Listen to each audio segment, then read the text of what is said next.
ఇక్కడ ఉన్న ఈ సమస్య కోసం పనిచేసిన వాళ్ళు సందీప్ ఇక్కడ మీరా ఇంకెవరున్నారు ఇక్కడ మీతో పాటు పనిచేసిన ఒకళ్ళు మీరు వస్తారా సార్? నాకు డాక్టర్ అంటే సార్ మీరు రండి సార్, ప్లీజ్ మీరు రండి.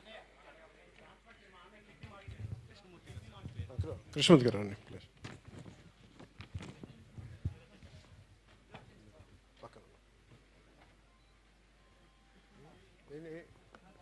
మీరు వస్తారా? మరి ఒక్క నిమిషం రండి, ఒక్క నిమిషం రండి. డాక్టర్ గారితో మాట్లాడిన తర్వాత ఆయన కూర్చోబెట్టండి, పిలుస్తాం. ఆయన కూర్చోబెట్టండి.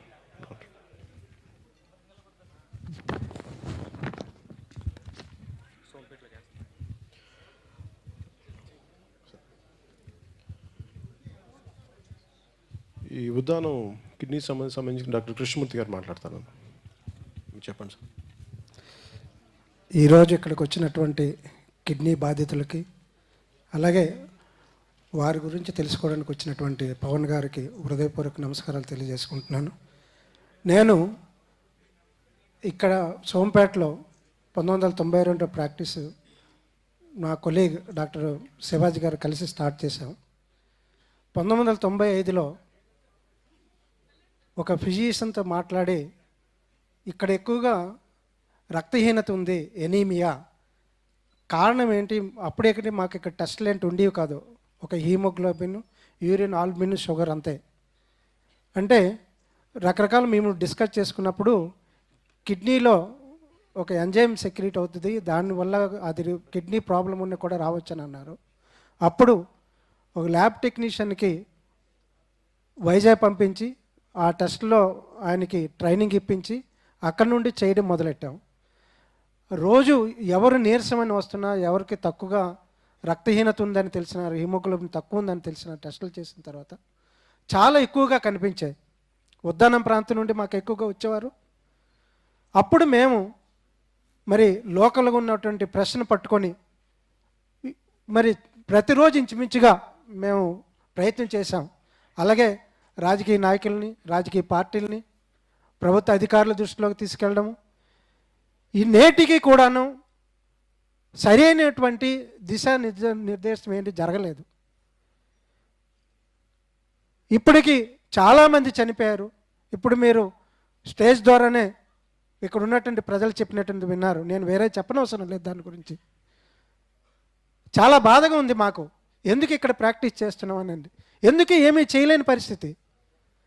మొదటి దశలోనే ఈ జబ్బును కనుక్కొని సరైన మందులు, అలాగే ఆ పేషెంట్కి అవగాహన కల్పించి, మిగతా ఏమైనా షుగర్ కానీ బీపీ కానీ ఎక్కువ ఉన్నా, లేకపోతే ఇన్ఫెక్షన్స్ వచ్చినా వాటిని ట్రీట్మెంట్ చేయాలని, వాటి గురించి పూర్తిగా పేషెంట్లకి తెలియజేసినప్పుడు కూడాను క్షేత్రస్థాయిలో పనిచేస్తున్నటువంటి మరి ఏఎన్ఎంలు, అలాగే ఆర్ఎంపీలు అందరికి కూడాను మేము కొంత అవగాహన కల్పించి, వాళ్ళు మీరు చెప్పండి, అలాగే మంచినీరు తీసుకోమని, మంచి ఎక్కువ తీసుకోమని చెప్పండి.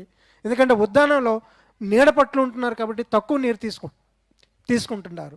ఎక్కువ నీరు తీసుకున్నప్పుడు మలినాలన్నీ పోతాయని చెప్పడం కూడా జరిగింది. అయినప్పటికీ కూడాను ఈ జబ్బు అనేది రోజు రోజుకి పెరుగుతుంది. మేము 2009లో యంగ్ నెఫ్రాలజిస్టులు వచ్చినప్పుడు, అంతకుముందు రవిరాజ్ గారితో నేను 1995లో మాకు ఆయన అసిస్టెంట్ ప్రొఫెసర్గా ఉండేవారు, నేను చదువుకున్నప్పుడు ఆయనతో మాట్లాడితే, కృష్ణమూర్తి ఇప్పటికీ బాల్కనస్ కంట్రీస్లోనే ఈ జబ్బు ఉంది, దేనివల్ల వస్తుందో తెలియట్లేదు, అలాగే ఉద్దాన నెప్రోపతి కూడాను దేనివల్ల వస్తుందో తెలియదు.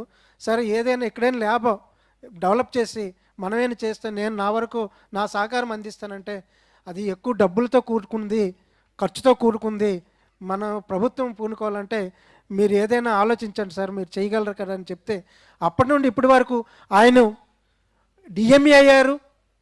ఆయన ఇప్పుడు ఆంధ్ర మెడికల్ కాలేజ్, ఎలాగైతే హెల్త్ యూనివర్సిటీకి ఇప్పుడు వైస్ ఛాన్సలర్గా ఉన్నారు. ఇప్పటికి కూడాను సరైనటువంటి నేను కోరుకునేది ఏంటంటే, ఇక్కడ డాక్టర్లు కోరుకునేది ఏంటంటే, ఒక సమగ్రమైనటువంటి ఒక రీసెర్చ్ టీం ఒకటి శ్రీకాకుళం హెడ్ క్వార్టర్స్లో పెట్టి, వాళ్ళకి అనుగుణంగా దీని మీద పనిచేసినటువంటి ఇంతకుముందు ఒక న్యూయార్క్లో ఉన్న స్టోనీ బ్రూక్ యూనివర్సిటీ వాళ్ళు బాల్కనస్ కంట్రీలో వాళ్ళు చేశారు. అక్కడ డిసీజ్ని ఐడెంటిఫై చేయడానికి 12 సంవత్సరాలు పట్టింది సార్ వాళ్ళకి. అలాంటివి వాళ్ళు ఆల్రెడీ ఎక్స్పీరియన్స్ ఉన్నారు కాబట్టి వాళ్ళతో కొలాబరేషన్ అయ్యి ఈ రీసెర్చ్ వర్క్ స్టార్ట్ చేయాలని, అట్ ది సేమ్ టైం లోకల్లో ఉన్నటువంటి చంద్రన్న సంచార వైద్యశాల ఉంది, పిహెచ్సిలు ఉన్నాయి, సిహెచ్సిలు ఉన్నాయి, మేము లోకల్గా ప్రైవేట్ ప్రాక్టీషనర్స్ ఉన్నాం. మా అందరిని కూడా అనుసంధానం చేసి ఇక్కడ స్క్రీనింగ్ టెస్టులు ముందు ప్రిలిమినరీగా మొదటి దశలోనే కనుగొని వాళ్ళకి సరైనటువంటి మందులు అవసరం ఉన్నప్పుడు సూపర్ స్పెషలిస్ట్ అయినటువంటి నెఫ్రాలజిస్ట్ని కన్సల్టేషన్ చేయించి వాళ్ళు తొందరగా ఆ బాధ నుండి విముక్తి కలిగేటట్టుగా చేయాలి. అలాగే ఎవరైతే ఎక్కువ మంది 20 నుండి 60 సంవత్సరాల లోపల చనిపోతున్నారు, వీళ్ళందరూ కూడాను పోషకర్తలు, ఆ ఫ్యామిలీకి అనాథలు అయిపోతున్నారు. ఇప్పుడు ఒక బాబు చెప్పాడు, ఈ బాబు తల్లిదండ్రులు మేము ట్రీట్మెంట్ చేశాం, ఇప్పుడు మేము వెళ్ళిపోయారు, వాళ్ళిద్దరూ వెళ్ళిపోయారు, ఈయన అనాథ అయిపోయారు. అలాగే కుసుంపురంలో 2 అమ్మాయిలు ఉన్నారు, వాళ్ళకి ఇద్దరు కూడా బ్లీడింగ్ డిజార్డర్స్, 2 తల్లిదండ్రులు చనిపోయారు. ఒక అమ్మమ్మ కూడా చనిపోయింది. ఇలాగే ఎంతోమంది ఉన్నారు చెప్పుకోవడానికి. వీళ్ళందరినీ మరి ఎందుకు ప్రభుత్వం సరైన దృష్టి ఆలోచించట్లేదో నాకు అర్థం అవ్వట్లేదు. అలాగే నేను చాలా ఇంటెలిజెన్స్ వాళ్ళు 2-3 సార్లు వస్తే చెప్పాను, సార్ రీసెర్చ్ వర్క్ జరగాలి, చనిపోయిన కుటుంబాలు ఎవరైతే పోషకర్తలు చనిపోయారో వాళ్ళకి స్పెషల్ పెన్షన్ స్కీమ్ ఒకటి పెట్టండి, అలాగే ఆ పిల్లలకి అడాప్ట్ చేసుకుని చదువు సంధ్యలు ఆరోగ్య పరిస్థితులు చూడాలని నేను తెలియజేయడం జరిగింది. ఆర్థిక భరోసా, వైద్య భరోసా ఇవన్నీ కల్పించాలని చెప్పాము. అలాగే రీసెర్చ్ వర్క్ కూడాను 20-30 కోట్లతో అయిపోతుంది. ఇది అంతకన్నా ఎక్కువ అవుతుందని నేను అనుకోవట్లేదు. మా నెఫ్రాలజిస్టులు చెప్పిన ప్రకారం రవిశంకర్ గారు అనే నేను చాలా ఇప్పటికి కూడాను వరల్డ్ హెల్త్ ఆర్గనైజేషన్తో మాట్లాడుతున్నారు. అలాగే ఇక్కడ మన ఢిల్లీలో ఉన్నటువంటి Indian medical and research council ఉంది, Indian council of medical and research ICMR, వాళ్ళని కూడా చెప్పడం జరిగితే అలా అరకొరి నిధులు ఇస్తే అవి ఒక 2 మాసాలు 3 మాసాలుగా సరిపోతుంది, సరైనటువంటి ఇది రీసెర్చ్ వర్క్ అనేది జరగట్లేదు. కాబట్టి ఎవరైతే ఆల్రెడీ ఎక్స్పీరియన్స్ ఉన్నారో ఈ కిడ్నీ డిసీజ్ మీద మిగతా కంట్రీస్లో చేశారో వాళ్ళతో కొలాబరేట్ అయ్యి ఒక రీసెర్చ్ వర్క్ స్టార్ట్ చేస్తే, రీసెంట్గా నేను కలెక్టర్ గారు కలిసి కూడా చెప్పడం జరిగింది. కలెక్టర్ గారు నాకు భరోసా ఇచ్చారు. హాంకాంగ్ ఉన్నటువంటి హాంకాంగ్ యూనివర్సిటీ ఒక మెడికల్ డైరెక్టరు నాకు ప్రిలిమినరీ డేటాగా ఇస్తే తర్వాత నేను ఏం చేయాలని చెప్తామని కూడాను కలెక్టర్ గారు చెప్పారు, నాతో చెప్పారని, ఆ దిశగా ఆయన కూడా ప్రయత్నం చేస్తున్నారని నాకు చెప్పారు. కానీ ఏదైనా ముఖ్యంగా ఇక్కడ రీసెర్చ్ వర్క్ కావాల్సింది ఏంటంటే ఆర్థిక నిధులు. అవి ప్రభుత్వంకి పెద్ద కష్టమేం కాదు ఇవ్వాలనుకుంటే, అది చిత్తశుద్ధి ఉండాలి అంతే. ఉంటే ఈరోజు ఇలాగా ఆర్ఫాన్లు అయిపోరు పిల్లలు, ఇల్లు ఇది వీధిలో పడ్డరు పేషెంట్ పిల్లలు. ఎందుకంటే చాలామంది మాట్లాడుతున్నారు, చాలా రాజకీయ నాయకులు మాట్లాడుతున్నారు, మేము శ్రీకాకుళంలో డయాసిస్ యూనిట్ పెట్టాము, అలాగే టెక్కల్లో పెట్టాము, రేపొద్దున ఇచ్చాపురంలో పెడతాం, ఎల్లుండి మేము పాలకొండలో పెడతాం అంటున్నారు. డయాలసిస్ యూనిట్లు ఎప్పుడు అవసరమండి? దయచేసి డయాలసిస్ గురించి ఎక్కువగా మాట్లాడకండి. ఎందుకంటే ఆఖరి దశలోన డయాలసిస్ యూనిట్ అవసరం ఉంటుంది, డయాలసిస్ అవసరం ఉంటుంది. అలాగే ఎవరైతే కిడ్నీ ట్రాన్స్ప్లాంటేషన్ చేయించుకుంటామంటారో వాళ్ళకి డయాలసిస్ కావాలి. అంతేగాని ఊరికనే డయాలసిస్ చేయడం వల్ల ఆ కుటుంబం మరికొద్దిగా ఆర్థిక పరిస్థితి విషమించి వాళ్ళు చనిపోవడం ఖాయము. డెత్ని మనం పోస్ట్పోన్ చేస్తాం, అంతమించి ఇంకేం చేయలేము ఆఖరి దశలో. కానీ వాళ్ళు అదేదో భ్రమ పదార్థమని అందరూ కూడా డయాలసిస్ యూనిట్ల మీద పడ్డారు. అవసరమైన మొదటి దశలో ఉన్నటువంటి డిసీజ్ని మర్చిపోయారు, అలాగే అవగాహన కల్పించడంలో మర్చిపోయారు. అది జరగాలని ఈ సభాముఖంగా నేను పవన్ కళ్యాణ్ గారి దృష్టిలో పెడుతున్నాను. ఎందుకంటే ఇంతవరకు ఏ రాజకీయ నాయన మాట్లాడినా కూడా డయాలసిస్ అనే మాట్లాడుతున్నారు. అది చాలా బాధాకరంగా ఉంది మాకు. ఎందుకంటే ఆ దశలోనే చేసేది ఏమీ లేదు వైద్యము. పేషెంట్ కూడా చనిపోతున్నాడు. ఇప్పుడే చెప్పారు, బస్సులో వెళ్తున్నప్పుడు చనిపోయారు. నేను మళ్ళీ ఒక విషయం కూడా చెప్పాను, బస్ పాసులు ఇప్పించండి. రైల్వే పాసులు ఉన్నాయి, అందరూ రైల్వేలో వెళ్ళారు. బస్ పాసులు ఇప్పిస్తే ఆర్టీసీ బస్సులు ఉన్నాయి. వాళ్ళు వైద్యం ఖర్చులు కొంతవరకు వాళ్ళు తగ్గించుకోవడానికి అవకాశం ఉంటుంది. ఎందుకంటే ఒక పేషెంట్తో ఒకరు ఇద్దరు అటెండెంట్లు వెళ్ళాలి. మరి ఈ ఖర్చు అంతా వాళ్ళ మీద పడుతుంది. ఈ ఖర్చే ఇంచుమించు 2000 అవుతుంది. మరి మందుల ఖర్చు. కాబట్టి ఇది చాలా తీవ్రమైనటువంటి ఆర్థిక పరిస్థితుల్లోకి నెట్టబడుతుంది ఈ డిసీజ్ వల్ల. అందుకే నేను ఎప్పుడూ చెప్తుంటాను నా దగ్గర పనిచేసినటువంటి పిల్లలకి, ఒరే దీనివల్ల ఇల్లు గొల్ల ఒళ్ళు గొల్ల రెండు గొల్ల అయిపోతున్నాయి, ఇది వద్దు. ముందు మొదటి దశలోనే మనం చెప్పండి, మీ వరకు నా దగ్గరికి వస్తే నేను చెప్తున్నాను, అవగాహన కల్పించండి. మీరు ఎవరు పేషెంట్ దగ్గరికి వెళ్ళినట్టు కూడా చెప్పండి అని చెప్తున్నాను. ఆ రకంగా కొంత అవగాహన కల్పించాలి క్షేత్రస్థాయిలో. కల్పించినప్పుడు ఇప్పుడు భయానిక ఏది ఇంతవరకు ఏ పదాలని కారణం వల్ల జబ్బు వస్తుందని తెలియదు, కానీ ప్రజల్లో మాత్రం భయం మాత్రం క్రియేట్ అయింది. ఎంత పరిస్థితికి వెళ్ళిందంటే ఉద్దానంలో ఉన్నటువంటి పిల్లల్ని బయట ప్రాంతం వాళ్ళు చేసుకోవడం కూడా ఈరోజు తక్కువైంది, చేసుకోవట్లేదు. ఎందుకంటే వాళ్ళకి ఈ కిడ్నీ జబ్బు వస్తుందేమో, మేము అలరైపోతామేమో అని ఆ పరిస్థితికి వెళ్ళింది. ఇప్పుడు వరకు ఏ కారకము ఏ రీజన్ వల్ల ఈ కిడ్నీ జబ్బు వస్తుంది అనేది ఇంతవరకు తెలియదు. దయచేసి పలానా వల్ల వస్తుంది, పలానా వల్ల ఊహాగానాలు వద్దండి, వాటి మీద మీరు దృష్టి పెట్టద్దు. ఇంతవరకు హార్వర్డ్ యూనివర్సిటీలో వచ్చి మెడికల్ స్కూల్ చేసినటువంటి కానీ, స్టోనీ బ్రూక్ యూనివర్సిటీ చేసినటువంటి కానీ, లేదా CSIR చేసినటువంటి దీంట్లో కానీ, NGRI చేసినటువంటి దాంట్లోనే ఎందులోనూ కూడా లేదు. ఇక్కడ నా ఎదురుగా ఉన్నారు దుర్గాప్రసాదరావు గారు, చాలా రోజుల నుండి ఆయన రీసెర్చ్ వర్క్ చేస్తున్నారు. ఆయన కూడా చాలాసార్లు చెప్పారు, ఇంతవరకు మనకి ఏమీ తెలియలేదండి. అలాగే ఇప్పటికీ కూడా దాని మీద రవిశంకర్ గారు నెఫ్రాలజిస్ట్ 7 Hills హాస్పిటల్ ఉన్నారు, ఆయన దీని మీద చాలా తీవ్రమైనటువంటి పరిశోధనకు ప్రయత్నాలు చేస్తున్నారు. మెయిన్ ఏంటంటే ఫండ్, ఆర్థిక వనరులు మెయిన్గా రీసెర్చ్ వర్క్ని ఇది కబలిస్తుంది. ఈ రీసెర్చ్ వర్క్ జరిగితే కానీ ఇది తెలియదు.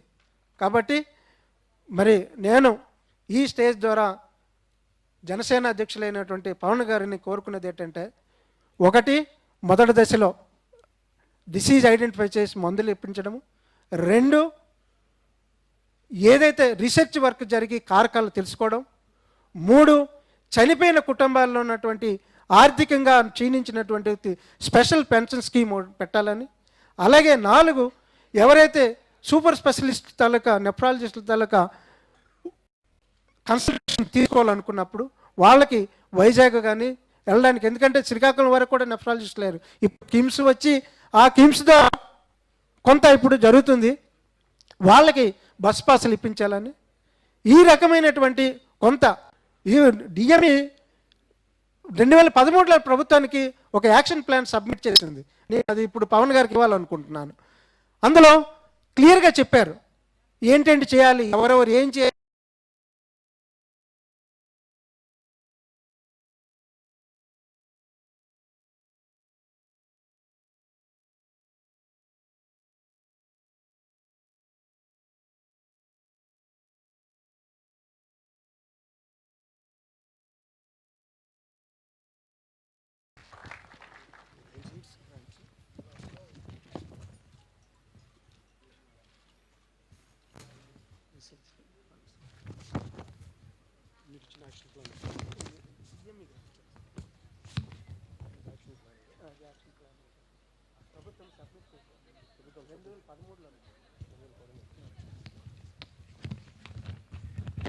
మీరు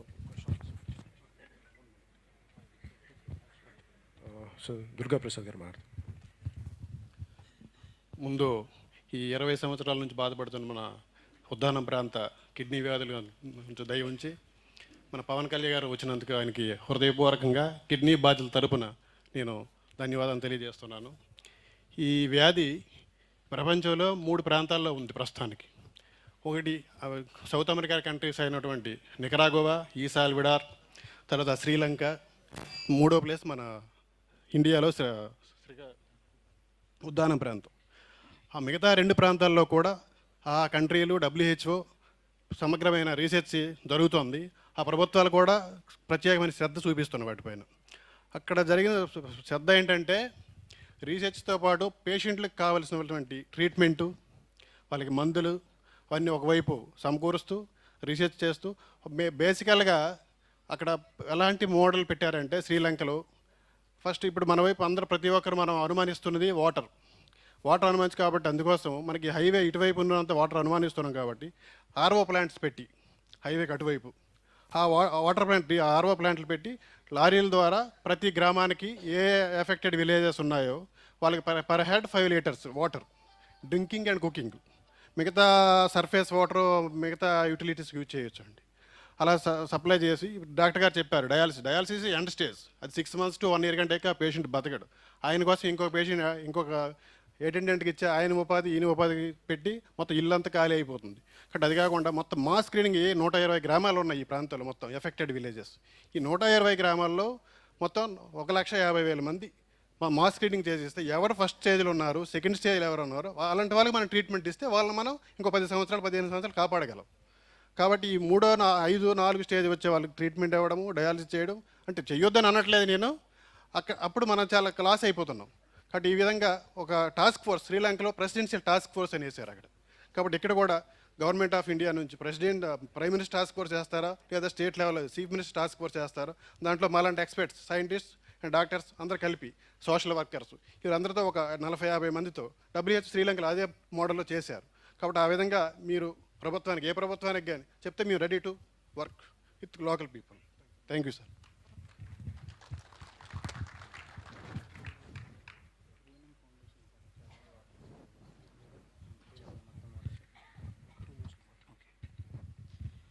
సభకు విచ్చేసిన మీ అందరికీ నా హృదయపూర్వక వందనాలు. మొదటిగా మన పవన్ కళ్యాణ్ సార్కి నా హృదయపూర్వక వందనాలు తెలియజేస్తున్నాము. ఇచ్చాపురం అనేది చాలా మూల ప్రాంతము. ఇది చాలామందికి మ్యాప్లు ఎత్తుక్కోవాలంటే ఇలా చూస్తారు, మ్యాప్లు ఎత్తుక్కుంటారు. బట్ ఇచ్చాపురం నుంచి పవన్ కళ్యాణ్ గారు ఎక్కడో హైదరాబాద్లో ఉంటుంటారు, కానీ అతను మన కోసం ఆలోచించి మన ఉద్యానం గురించి ఓకే మా తరపు నుంచి విఎన్ఎం ఫౌండేషన్ మా తరపు నుంచి మా వంతు సహాయం వాటర్ని చాలామంది అంటున్నారు కదా వాటర్ వల్ల ఈ జబ్బు వస్తుంది అంటున్నారు కదా. సో మా వంతు సహాయం మా నుంచి వాటర్ విఎన్ఎం ఫౌండేషన్ ఇచ్చాపురం నుంచి మా వంతు సహాయం వాళ్ళకి అనారోగ్యం కొంచెం దూరంగా ఉండాలని మా వంతు సహాయం మేము వాటర్ని వాళ్ళకి ప్యూరిఫైడ్ వాటర్ని సప్లై చేస్తామని మేము సభాపూర్వకంగా తెలియజేసుకుంటున్నాం. ధన్యవాదములు.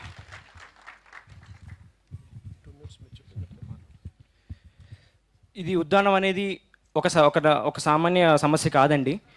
నేను ఇప్పుడు దీనికి ఒక పదం విన్నాక మన పేషెంట్ నుంచి ఒక పదం విన్నానండి. ఆ పేషెంట్ ఏమన్నారంటే మనసేమో బతకాలని ఉంది, ఆర్థిక పరిస్థితి ఏమో చనిపోతే బాగుండు అనిపిస్తుంది అని చెప్పి అన్నారండి. ఇంతకన్నా ఇంకొక పదం ఏమైనా ఉంటుందండి? ఒక కామన్ పర్సన్కి ఈ పదం విన్నాక ఇంత దీనస్థితిలో ఉన్న ఒక ఉద్దానం అనే స్టేజ్ మన వైజాగ్ లేదంటే కనుక శ్రీకాకుళంలో ఉందని తెలియని మా యావత్ యూత్ది అంధకారంలో ఉన్నామా, లేదంటే ఇలా ఈ యొక్క పరిస్థితి ఉంది దీన్ని అడ్రస్ చేయట్లేదు అని చెప్పి మాకు చూపించిన గవర్నమెంట్ అంధకారంలో ఉందని నేను అడగాలనుకుంటున్నానండి. ఇది ఆ మాట అన్నాక కూడా ఆర్థిక పరిస్థితి ఇప్పుడు ఇది ఎలా అంటే క్యాన్సర్ పేషెంట్స్కి, ఎయిడ్స్ పేషెంట్స్కి ఎలా అంటే ఆశ అని చెప్పి మనకి టోల్ ఫ్రీ నెంబర్ పెట్టి కౌన్సిలింగ్ ఇస్తున్నారు. ఇది ఒక సైకలాజికల్ ప్రాబ్లం కింద తయారైందండి.